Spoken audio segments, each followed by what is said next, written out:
नमस्कार दोस्तों, स्वागत है आपका आज के मुख्य समाचार में, जिसमें सबसे पहली और बड़ी खबर में आपको बताएंगे कि खड़गे ने बाढ़ संकट पर केंद्र सरकार को घेरा। पीएम से पीएम केयर्स फंड खोलने की कर दी अपील। खबर में आगे जिक्र होगा कि बिहार चुनाव को लेकर एक्टिव मोड में चुनाव आयोग। जून में दौरा करेगी टीम। 2 से 3 चरणों में हो सकता है मतदान।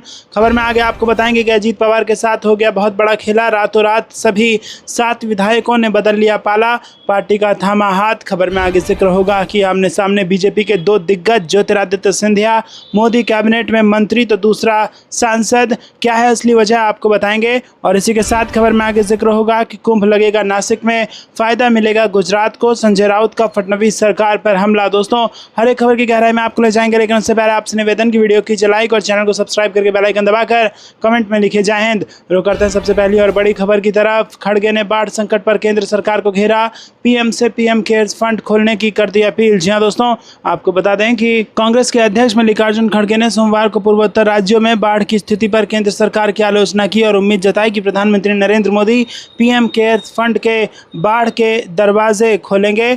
खड़गे ने कहा कि क्षेत्र में बाढ़ की स्थिति गंभीर होती जा रही है और केंद्र को प्रभावित राज्यों के लिए तुरंत धन जारी करना चाहिए। और उन्होंने सोशल मीडिया पर लिखा कि मोदी सरकार को सभी पूर्वोत्तर राज्यों, विशेषकर असम के लिए बाढ़ की तैयारी के लिए अधिक धन जारी करना चाहिए। शायद Modi ji PM cares fund के दरवाजे खोल सकते हैं, जिसमें करोड़ों रुपए बिना सार्वजनिक अपडेट के पड़े हैं। रुक करते हैं अगली ब्रेकिंग न्यूज़ की तरफ। बिहार चुनाव को लेकर एक्टिव मोड में चुनाव आयोग। जून में दौरा करेगी टीम। 2 से 3 चरणों में हो सकता है मतदान। जी हां दोस्तों, बिहार विधानसभा चुनाव को लेकर चुनाव आयोग ने तैयारियां तेज कर दी हैं। आयोग अब हर बूथ लेवल ऑफिसर को पहचान पत्र देने की तैयारी में है, जिससे वो घर घर जाकर सत्यापन का कार्य कर सके। बिहार में मतदाता सूची अपडेट करने के लिए अभियान चलाया जाएगा, जिससे 18 साल से अधिक उम्र के लोगों के नाम मतदाता सूची में जोड़े जा सकें। चुनाव आयोग बिहार चुनाव तक इंटीग्रेटेड डैशबोर्ड शुरू करने की भी तैयारी में है और इसमें आयोग से संबंधित सभी सुविधाएं एक की ही जगह पर उपलब्ध हो जाएंगी। दोस्तों, सूत्रों की माने तो बिहार में विधानसभा चुनाव इस बार 2 से 3 चरणों में हो सकते हैं। चुनाव की तारीखें तय करते समय दिवाली और छठ जैसे त्योहारों का भी ध्यान रखा जाएगा। बिहार विधानसभा का कार्यकाल 22 नवंबर 2025 तक है और चुनाव आयोग की तैयारी इससे पहले चुनाव की प्रक्रिया पूर्ण कर लेने की है। इससे पहले 2020 के विधानसभा चुनाव 3 चरणों में और 2015 के चुनाव 5 चरणों में हुए थे। साल 2020 में पहले चरण में 71 विधानसभा सीटों के लिए 28 अक्टूबर 2020 को वोटिंग कराई गई थी। बिहार चुनाव के दूसरे चरण में 3 नवंबर को 94 विधानसभा सीटों के लिए मतदान हुआ था। तीसरे और आखिरी चरण में 7 नवंबर 2020 को 78 सीटों के लिए वोट डाले गए थे और 10 नवंबर 2020 को वोटों की गिनती हुई थी। विधानसभा चुनाव को लेकर चुनाव आयोग की टीम इस बार जून महीने में बिहार का दौरा करेगी और इस बीच चुनाव आयोग कर्मचारियों को प्रशिक्षण दे रहा है। बीएलओ को ट्रेनिंग भी दी जा रही है और आयोग की कोशिश है कि जैसे महाराष्ट्र, हरियाणा और दिल्ली में मतदाता सूची को लेकर आरोप लगे, वैसे आरोप बिहार में ना लग सकें। रुक करते हैं अगली ब्रेकिंग न्यूज़ की तरफ। अजीत पवार के साथ हो गया बहुत बड़ा खेला। रातों रात सभी 7 विधायकों ने बदल लिया पाला और अब इस पार्टी का थामा दामन। जी हां दोस्तों, आपको बता दें कि नागालैंड में राष्ट्रवादी कांग्रेस पार्टी के सभी 7 विधायक शनिवार को सत्तारूढ़ नेशनलिस्ट डेमोक्रेटिक प्रोग्रेसिव पार्टी में शामिल हो गए और इस कदम से एक तरफ मुख्यमंत्री नेफ्यू रियो के नेतृत्व वाली एनडीपीपी को 60 सदस्यीय नागालैंड विधानसभा में पूर्ण बहुमत हासिल हो गया है, लेकिन महाराष्ट्र के डिप्टी सीएम के लिए ये एक बड़ा झटका माना जा रहा है। अब राज्य में एनडीपीपी के विधायकों की संख्या 25 से बढ़कर 32 हो गई है, जिससे पार्टी की स्थिति और मजबूत हो गई है। लेकिन एनसीपी का वर्चस्व अब नागालैंड में खत्म हो गया है, जिससे नागालैंड की राजनीति में एक नया मोड़ आ गया है। एक समय जब शरद पवार की पार्टी एनसीपी में टूट हुई तो नागालैंड इकाई ने अजीत पवार के साथ खुद को जोड़े रखा।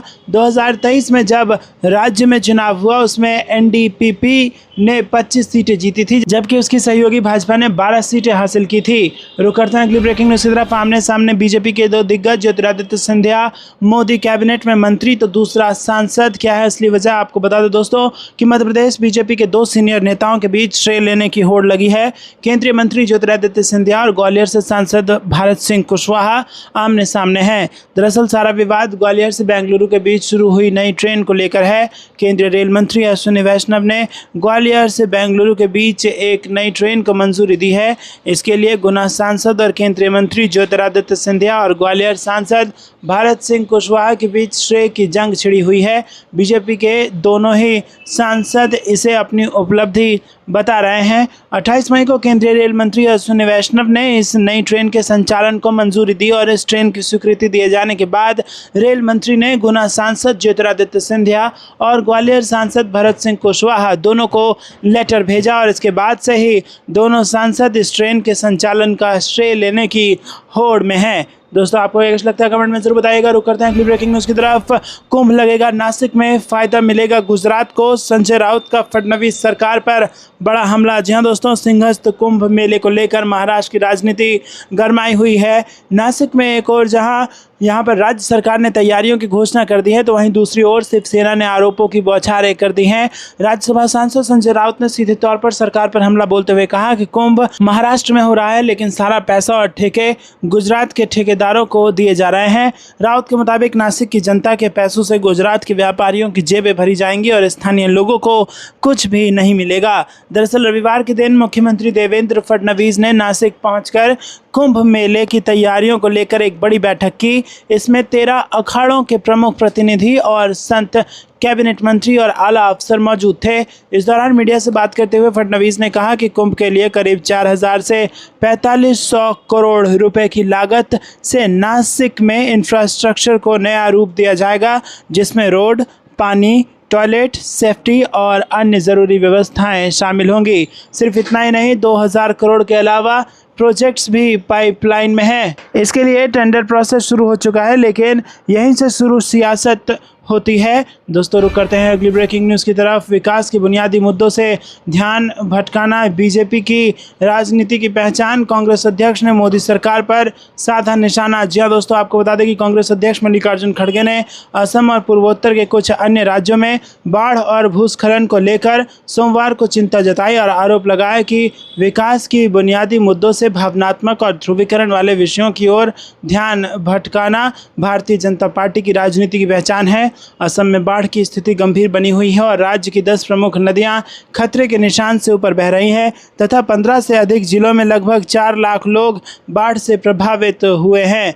दोस्तों, खड़गे ने एक्स पर पोस्ट किया, पूर्वोत्तर विनाशकारी बाढ़, भूस्खलन और भारी बारिश से जूझ रहा है। असम, अरुणाचल प्रदेश, मणिपुर, सिक्किम और मेघालय सबसे अधिक प्रभावित राज्यों में है, जहां कई लोगों की जान चली गई है और लाखों लोग प्रभावित हुए हैं। रुक करते हैं अगली ब्रेकिंग न्यूज़ की तरफ। कांग्रेस सांसद प्रमोद तिवारी ने सरकार को घेरा, बोले ऑपरेशन सिंदूर का राजनीतिकरण कर रही है भाजपा। जी हां दोस्तों, आपको बता दें कि राजधानी लखनऊ में सोमवार को कांग्रेस सांसद प्रमोद तिवारी ने सरकार को घेरा। उन्होंने सेना द्वारा पाकिस्तान पर किए गए ऑपरेशन सिंदूर पर कहा कि भाजपा सेना का अपमान बंद करे, वो बेशर्मी से ऑपरेशन सिंदूर का राजनीतिकरण कर रही है। हम सेना के सामने नतमस्तक हैं, लेकिन भाजपा इसका श्रेय ले रही है। ये गलत है। ये वही भारतीय सेना है जिसने हर परिस्थिति में देश की रक्षा की है, ज़रूरत पड़ने पर दुनिया का नक्शा भी बदला है। दोस्तों, रुक करते हैं अगली ब्रेकिंग न्यूज़ की तरफ। डबल इंजन की भाजपा सरकार ने असम को दिया धोखा, खड़गे ने केंद्र सरकार पर लगाए आरोप। जहां दोस्तों, भारत के उत्तर पूर्वी राज्य इन दिनों बाढ़ और भारी बारिश से जूझ रहे हैं।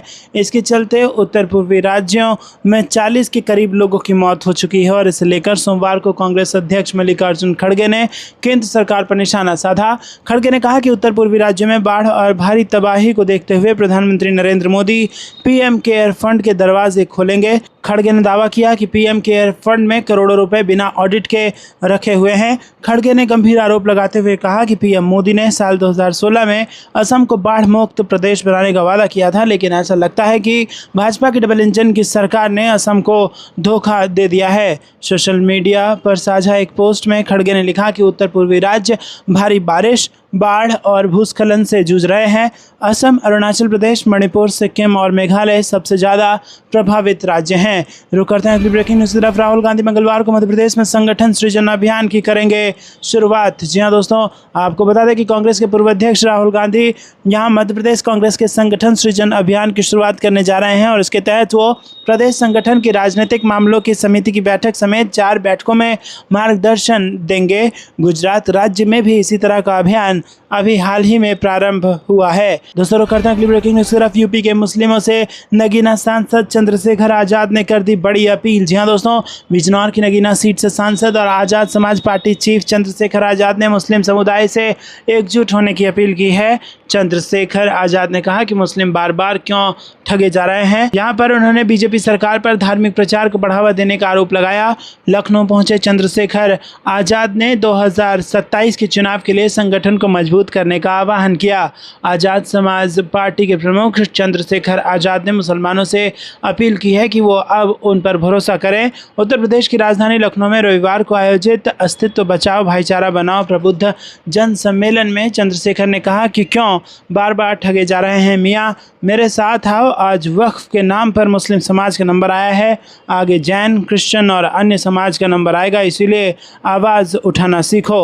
आपको क्या कुछ लगता है दोस्तों कमेंट में जरूर बताइए। वीडियो को लाइक नहीं किया तो लाइक जरूर कीजिएगा। तो करते हैं अगली ब्रेकिंग न्यूज़ की तरफ। ऑपरेशन सिंदूर को लेकर बड़ी खबर। सीडीएस अनिल चौहान के बयान पर बवाल।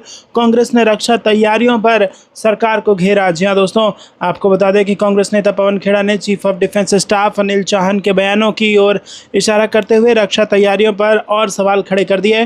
खेड़ा ने एएनआई से कहा कि हर दिन सवाल उठ रहे हैं, उनमें से सबसे बड़ा डोनाल्ड ट्रंप का दावा है। हम संघर्ष विराम की शर्तों को भी जानना चाहते हैं, यह अचानक क्यों किया गया और अमेरिकी राष्ट्रपति ने इसकी घोषणा क्यों की। सीडीएस के बयानों से फिर कई सवाल उठते हैं। सरकार को आगे आने की ज़रूरत है और देश को हमारी रक्षा तैयारियों को जानने की ज़रूरत है। अमेरिकी राष्ट्रपति ट्रंप ने शुक्रवार को एक बार फिर भारत और पाकिस्तान के बीच संघर्ष को समाप्त कराने का श्रेय लिया। ट्रंप ने कहा कि उनके प्रशासन की व्यापार वार्ता ने दोनों देशों के बीच परमाणु युद्ध को संभावित रूप से टाल दिया। ट्रंप के दावे के बाद भारत पाकिस्तान संघर्ष विराम में अमेरिका की भूमिका पर बहस फिर से शुरू हो गई है। Chief of defence staff general Anil Chauhan ने शनिवार को कहा कि पाकिस्तान के साथ हालिया सैन्य संघर्ष में विमान के नुकसान के बाद भारत ने अपनी रणनीति में सुधार किया और पाकिस्तानी क्षेत्र में काफ़ी अंदर तक हमला किया। उन्होंने 6 भारतीय लड़ाकू विमानों को मार गिराने के इस्लामाबाद के दावे को भी सरासर गलत बताया। ब्लूमबर्ग टीवी के साथ बातचीत में उन्होंने कहा कि प्रारंभिक नुकसान के कारणों का पता लगाने के बाद भारत ने अपने सभी लड़ाकू विमान उड़ाए और पाकिस्तान में सटीक हमले किए। रुक करते हैं अगली ब्रेकिंग न्यूज़ की तरफ। बिहार चुनाव से पहले कांग्रेस ने लॉन्च किया संविधान लीडरशिप प्रोग्राम, ऑनलाइन फॉर्म के जरिए होगी एंट्री। जी हाँ दोस्तों, बिहार विधानसभा चुनाव से पहले कांग्रेस पार्टी ने सामाजिक न्याय की दिशा में एक नई और प्रभावशाली पहल की शुरुआत की है। संविधान लीडरशिप प्रोग्राम नामक इस अभियान का उद्देश्य है पिछड़े, दलित, महादलित, अल्पसंख्यक और ईडब्ल्यूएस समुदाय के युवाओं को नेतृत्व के लिए तैयार करना। कांग्रेस का ये कदम न केवल राजनीति में वंचित वर्गों की भागीदारी को बढ़ावा देगा बल्कि उन्हें जमीन से जोड़कर लोकतांत्रिक संघर्ष का चेहरा भी बनाएगा। इस कार्यक्रम के लिए इच्छुक उम्मीदवारों को कांग्रेस की तरफ से जारी लिंक पर जाकर एक फॉर्म भरना होगा और इसमें नाम, पता, उम्र, जिला, विधानसभा क्षेत्र, जातीय वर्ग, उपजाति जैसी जानकारियों के साथ फेसबुक आईडी लिंक भी देना जरूरी होगा। साथ ही आवेदकों को भी ये स्पष्ट करना होगा कि वो मीटिंग, ट्रेनिंग और अभियान में यात्रा करने के लिए तैयार हैं या नहीं। साथ ही ये भी बताना होगा कि वो व्हाइट टी शर्ट आंदोलन का हिस्सा बनकर अपने क्षेत्र में सक्रिय रूप से काम करना चाहते हैं या नहीं। रुक करते हैं अगली ब्रेकिंग न्यूज़ की तरफ। कौन है राजद का जयचंद, जिस पर भड़क गए तेज प्रताप यादव, बोले लालू फैमिली में हो रही है राजनीति। जी दोस्तों, लालू फैमिली और राष्ट्रीय जनता दल से निकाले जाने के बाद लालू प्रसाद यादव के बड़े बेटे तेज प्रताप यादव ने चुप्पी तोड़ी और एक इमोशनल पोस्ट अपने माता पिता के नाम लिखा।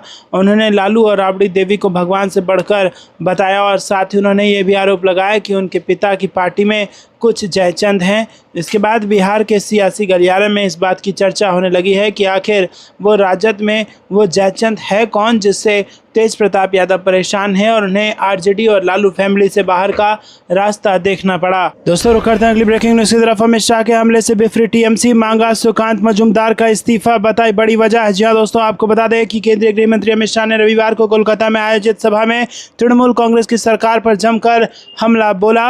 उन्होंने दावा किया कि साल 2026 के चुनाव में बंगाल से टीएमसी की सरकार को उखाड़ फेंकेंगे और उन्होंने टीएमसी पर ऑपरेशन सिंदूर का विरोध करने का आरोप लगाया।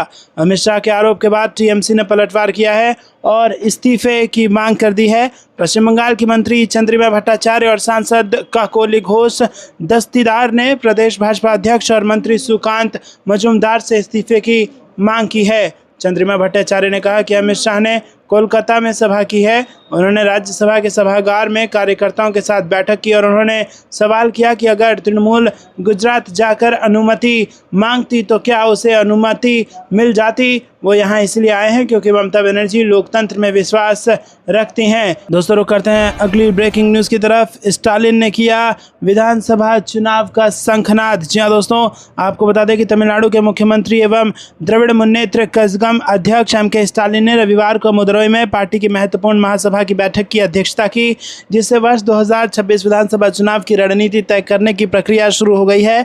इससे पहले उन्होंने शनिवार को 25 किलोमीटर लंबा भव्य रोड शो करके चुनाव प्रचार का आगाज किया और इस रोड शो में जनता का उत्साह और समर्थन देखने लायक था। इसके बाद पार्टी की महासभा बैठक में स्टालिन के संबोधन पर राजनीतिक हलकों में पैनी नजर थी, जहां उनसे चुनावी रोड मैप प्रस्तुत करने की उम्मीद की जा रही थी। द्रमुक की नीति निर्धारण करने वाली सर्वोच्च संस्था महासभा की बैठक मदुरई में 48 वर्षों बाद आयोजित की गई। रुक करते हैं अगली ब्रेकिंग न्यूज़ की तरफ। उत्तर प्रदेश में सही नहीं चल रहा कानून का राज, मायावती ने लगाया आरोप। जहां दोस्तों, यूपी की पूर्व मुख्यमंत्री और बहुजन समाज पार्टी की मुखिया मायावती ने रविवार को यूपी सरकार पर निशाना साधा और कहा कि यूपी में कानून का राज सही से नहीं चल रहा है। बसपा प्रमुख मायावती ने रविवार को सोशल मीडिया प्लेटफॉर्म एक्स पर लिखा कि देश के विभिन्न राज्यों में से खासकर यूपी में सामंती व आपराधिक तत्वों का वर्चस्व होने से जातिवादी एवं सांप्रदायिक द्वेष, हिंसा, अन्याय, अत्याचार तथा लोगों को उजाड़ने आदि की कार्रवाइयों से ये साबित है कि यहाँ कानून का राज सही से नहीं चल रहा है। उन्होंने एक अन्य पोस्ट के जरिए यूपी पुलिस के नए डीजीपी के सामने आने वाली कई चुनौतियों को गिनाया और उन्होंने कहा कि ऐसे माहौल में यूपी पुलिस के नए प्रमुख के सामने राज्य में अपराध नियंत्रण व कानून का राज स्थापित करके सर्व समाज के लोगों को उचित राहत पहुँचाने की बड़ी चुनौती है।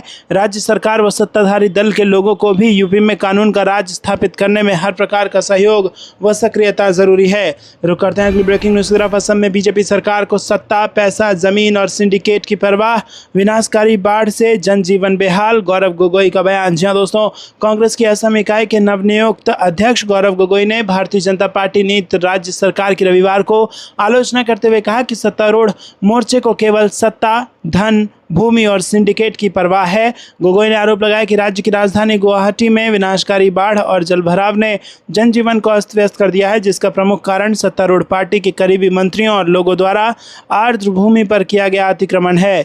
गोगोई ने सुबह शिवसागर से नागांव तक 250 किलोमीटर लंबी यात्रा की शुरुआत की।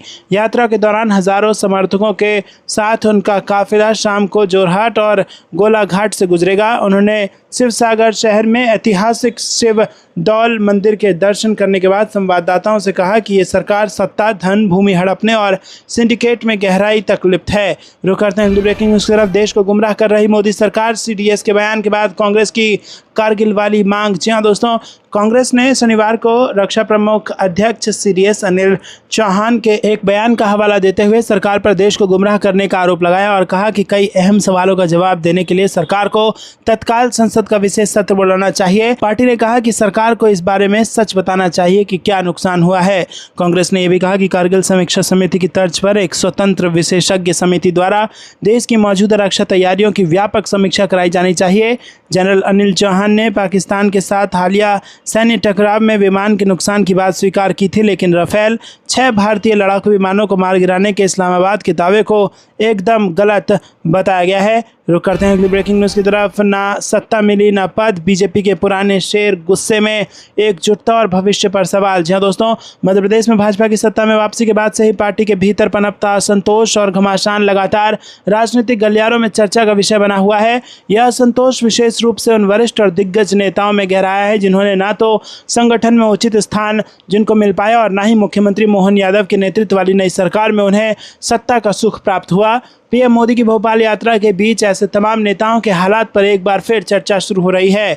दोस्तों, आपको ये कुछ लगता है कमेंट में जरूर बताइए। वीडियो को लाइक नहीं किया तो लाइक जरूर कीजिएगा। रुक करते हैं अगली ब्रेकिंग न्यूज़ की तरफ। बिहार में विधानसभा चुनाव को लेकर राजनीतिक सरगर्मी तेज। पीएम मोदी के बाद इस साल 5वीं बार दौरे पर आ रहे हैं राहुल गांधी। नीतीश के गढ़ में बोलेंगे हमला। जी हाँ दोस्तों, आपको बता दें कि यहाँ पर बेहद बड़ी खबर आ रही है। बिहार के विधानसभा चुनाव में राजनीतिक पारा जो है वो चढ़ता हुआ नजर आ रहा है और आगामी विधानसभा कांग्रेस की नज़र ओबीसी और ईबीसी वोट बैंक पर है। इसी कड़ी कड़ी में कांग्रेस के पूर्व अध्यक्ष राहुल गांधी आगामी 6 जून को नालंदा जिले के राजगीर में एक विशाल अति पिछड़ा वर्ग सम्मेलन को संबोधित करेंगे। ये स्थान और समय दोनों ही रणनीतिक है। ये नालंदा मुख्यमंत्री नीतीश कुमार का गृह जिला है और ये अति पिछड़ा वर्ग यानी कि ईबीसी बिहार की आबादी का एक बड़ा हिस्सा है।